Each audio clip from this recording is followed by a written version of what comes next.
হাত পথ কাটাইছি, তুমি ওইখানে পৌঁছতে পারো নাই। তুমি ডানে বামে সামনে পিছনে নিচে সব দিকে ক্ষমতা চাইছো, রক্তের শিরা উপশিরায় ঢুকে তাকে অসুয়াশা দিবে ক্ষমতা চেয়েছো, আমি আল্লাহ দিয়েছি।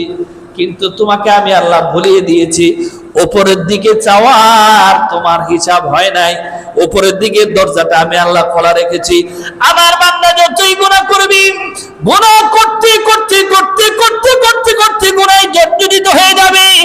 আর যখন আমার বান্দা ওই বিশাল গুনার পাহাড়টা মাথায় বোঝা করে দুইটা হাত যখন আমার দরবারে তওবা করি, আমি আল্লাহর আরশ আজিমের দিকে যখন দুইটা হাত বাড়িয়ে দিয়ে আমার বান্দা ক্ষমা চাইবে, আমি আল্লাহ রাব্বুল আলামিন ক্ষমার দরজা আমার বান্দার জন্য খুলে রেখেছি।